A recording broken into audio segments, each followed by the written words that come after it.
cuando quiere. ¿Que es un misterio? Reitero, sí. Pero es un misterio que ha sido revelado.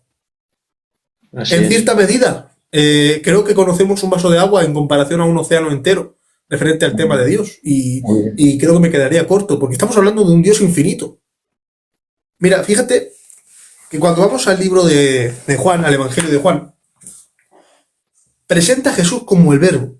Dice, en el principio era el Verbo era Dios. Ay, el Verbo estaba con Dios, perdón. Y el Verbo era Dios. Y en el Muy bien. versículo 14 dice, y aquel Verbo se hizo carne y habitó entre nosotros y vimos su gloria, gloria del unigénito del Padre lleno de gracia y de verdad.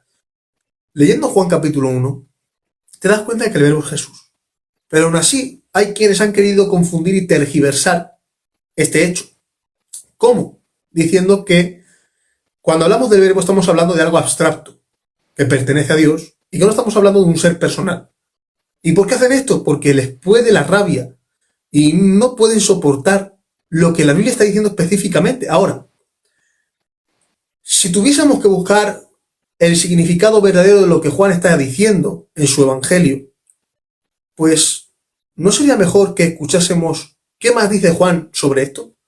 Según la crítica textual, antes de que Juan escribiese el Evangelio, seguramente escribió las epístolas. Y fíjate, David, si nos vamos a Primera de Juan, capítulo 1, es precioso. Aquí está.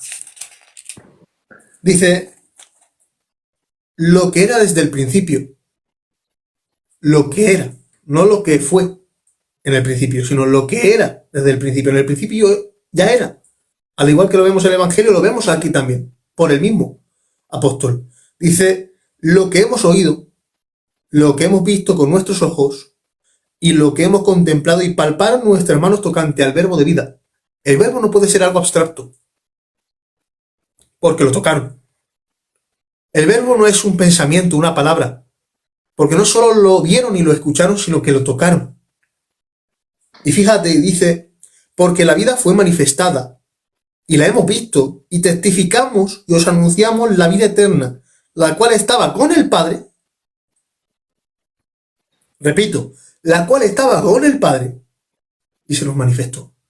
Muy bien. Fíjate, hay un momento en la Escritura donde Jesucristo dice, Padre, glorifícame tú con aquella gloria que tuve contigo antes de que el mundo fuese. Muy bien. Repito, la cual estaba con el Padre. ¿Te das cuenta? Y dice, y se nos manifestó. Vamos otra vez a Juan 1. En el principio era el verbo estaba con Dios y el verbo era Dios. 14. Y aquel verbo se hizo carne y habitó con nosotros. Aquí Juan dice, y se nos manifestó. Y dice, lo que hemos visto y oído, eso os anunciamos para que también vosotros tengáis comunión con nosotros y nuestra comunión verdaderamente con el Padre. Y antes estaba hablando del Padre y el Verbo, ¿no? Pues ahora habla del Padre y con su Hijo Jesucristo. Estas cosas os escribimos para que vuestro gozo sea cumplido.